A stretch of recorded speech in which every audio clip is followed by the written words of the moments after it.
Pemirsa, setiap tanggal 28 Oktober, Indonesia memperingati Hari Sumpah Pemuda. Peringatan ini terkait dengan sumpah bersejarah yang mengikat ikrar anak muda bangsa tentang cita-cita dan cinta terhadap tanah air Indonesia. Sumpah ini dianggap sebagai bentuk semangat bangsa Indonesia dalam menegakkan tonggak pergerakan kemerdekaan Indonesia. Sumpah itu kemudian dikenal sebagai Sumpah Pemuda yang diputuskan dalam Kongres Pemuda kedua yang berlangsung pada tanggal 27 hingga 28 Oktober 1928 di Batavia atau Jakarta saat ini. Para peserta kongres berasal dari berbagai wakil organisasi pemuda yang ada pada waktu itu seperti Yong Java, Yong Batak, Yong Celebes, Yong Sumatran Bon, Yong Islamiten, Yong Ambon, dan lain-lain. Dan di antara mereka terlibat pula perwakilan dari etnis Tionghoa. Hasil dari Kongres Sumpah Pemuda adalah rumusan tentang tanah air Indonesia, bangsa Indonesia, dan bahasa Indonesia. Rumusan tersebut pun diharapkan dapat menjadi asas persatuan bagi bangsa Indonesia. Bagaimana detik-detik lahirnya Sumpah Pemuda dan sejauh mana peranan etnis Tionghoa dalam persatuan dan perjuangan kemerdekaan Indonesia? Inilah Jas Merah bersama saya, Endro Mariono.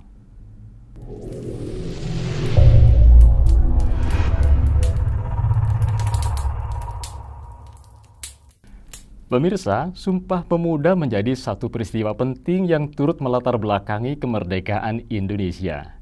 Peristiwa yang terjadi pada tanggal 28 Oktober 1928 ini adalah wujud keinginan dan usaha yang ditunjukkan pemuda Indonesia untuk menuntut kemerdekaan. Hal ini merupakan cerminan komitmen dan integritas anak bangsa yang menginginkan kemerdekaan mutlak untuk Indonesia.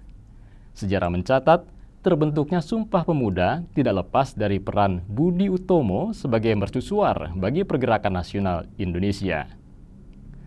Hingga tahun 1926, banyak organisasi pergerakan nasional yang dipelopori oleh kaum intelektual muda bermunculan. Di antaranya gerakan Trikoro Darmo, Perhimpunan Pelajar-Pelajar Indonesia, dan Indonesia Muda. Ada juga perkumpulan pemuda dari masing-masing daerah. Saat itu, para pemuda Tionghoa juga turut terlibat dalam pergerakan kepemudaan. Sejarah mencatat ada 4 pemuda Tionghoa yang menghadiri Kongres Sumpah Pemuda kedua. Sejarawan Didi Kwartanada dikutip dari Historia.id menyebutkan 4 pemuda Tionghoa tersebut yakni Kwi Tiam Hong, anggota Yong Sumatran Bon, yang mengajak 3 sahabatnya yang merupakan anggota kepanduan, yakni Wei Kan Siang, Leo Chon Hok, dan Chiu Chin Kui. Hal itu pun turut dibenarkan oleh sejarawan Ravando Lee yang meyakini adanya 4 pemuda etnis Tionghoa yang hadir saat Kongres Pemuda kedua kala itu. Menurutnya, keempat sosok ini tidak banyak tercatat dalam sejarah, tapi mereka punya peranan besar sebagai anggota kepanduan. Bahkan diketahui, selain melatih keterampilan kepanduan, mereka juga mengajarkan semangat nasionalisme dan patriotisme. Itulah mengapa menurut Ravando, etnis Tionghoa tidak pernah mendirikan organisasi pemuda bernama Yong China dalam masa pergerakan Indonesia kala itu. Meskipun dalam sejumlah arsip menyebutkan ada istilah Yong Chinese Beaver King. Namun istilah itu bukan sebuah organisasi seperti Yong Java, Yong Sumatran Bon, atau organisasi pemuda berlatar etnis lainnya yang berdiri pada tahun 1920-an.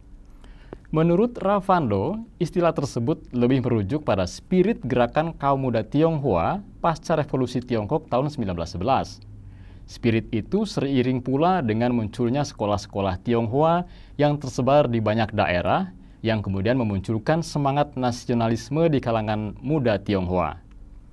Selain keterlibatan para pemuda Tionghoa dalam kongres, rumah yang digunakan sebagai tempat lahirnya Sumpah Pemuda tahun 1928 itu adalah milik Si Kong Liang, seorang pria keturunan Tionghoa. Rumah tersebut memang sering digunakan oleh sejumlah pemuda progresif kala itu untuk berdiskusi dan berkumpul sebagai bagian dari mewujudkan Indonesia merdeka. Nah, rumah yang kini ditetapkan menjadi Museum Sumpah Pemuda itu menjadi rumah indekos sejumlah tokoh pergerakan nasional seperti Muhammad Yamin, Abu Hanifah, dan Amir Sarifuddin. Sejak tahun 1927, rumah tersebut digunakan oleh berbagai organisasi pergerakan pemuda untuk melanjutkan kegiatan pergerakan, termasuk Bung Karno dan para tokoh Ajemin Studies Club Bandung yang sering hadir untuk membicarakan format perjuangan dengan para penghuni rumah tersebut. Peranan etnis Tionghoa dalam persatuan dan perjuangan kemerdekaan Indonesia juga terlihat dari penyiaran lagu kebangsaan Indonesia Raya. Setelah Kongres Pemuda kedua, lagu Indonesia Raya gubahan Wage Rudolf Supratman diterbitkan di koran Sinpo pada 10 November 1928. Surat kabar yang diterbitkan pemuda Tionghoa Peranakan itu juga turut mempelopori penggunaan nama Indonesia untuk menggantikan Hindia Belanda. Lagu Indonesia Raya juga didistribusikan dalam piringan hitam ke berbagai pihak oleh Yong Kin Chan, seorang Tionghoa lainnya. Sejarah juga mencatat 2 tahun sebelum Kongres Pemuda kedua pada tanggal 30 April hingga 2 Mei 1926 di Batavia diadakan Kongres Pemuda I yang diketuai oleh Muhammad Tabrani. Agenda yang ditetapkan pada pelaksanaan kongres ini antara lain adalah untuk menyatukan perkumpulan pemuda daerah ke dalam satu organisasi pemuda Indonesia.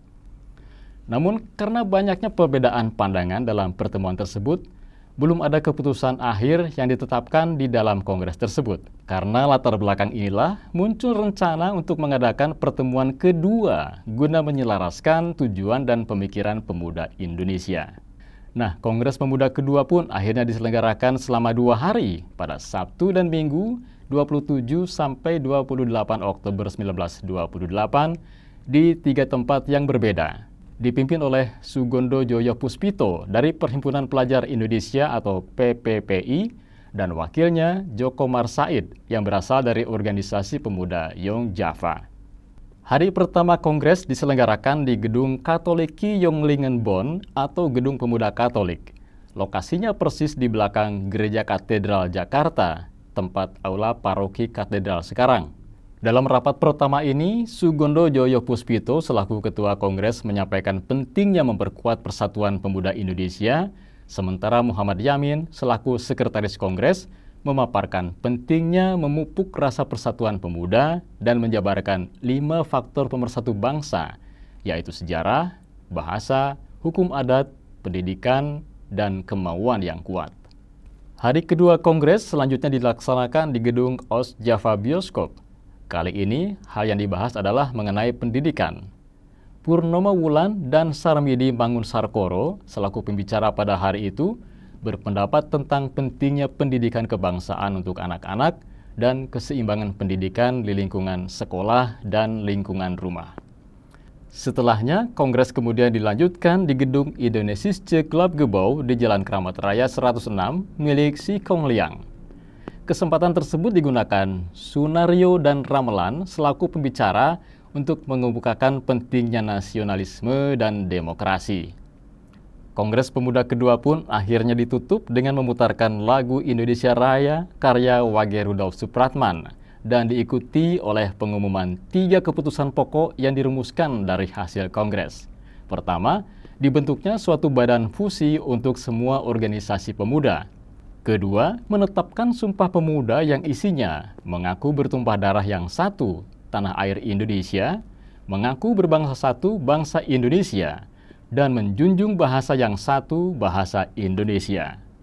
Ketiga asas ini wajib dipakai oleh semua perkumpulan di Indonesia. Istilah Sumpah Pemuda sendiri tidak muncul dalam putusan kongres tersebut, melainkan diberikan setelahnya. Hasil kongres ini kemudian menjadi fondasi bagi persatuan Indonesia. Sumpah Pemuda yang dibacakan pada hari itu dihasilkan setelah perundingan yang dilakukan oleh banyak pemuda lintas suku, agama, dan daerah.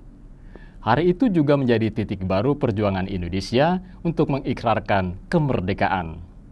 Kiranya semangat persatuan dan perjuangan para pemuda saat itu demi kemerdekaan bangsa bisa ditanamkan dan dilanjutkan oleh pemuda generasi saat ini. Nah pemirsa, demikian Jas Merah Barata Online City Loving and Living. Saya Endro Mariono, sampai jumpa di video kami selanjutnya.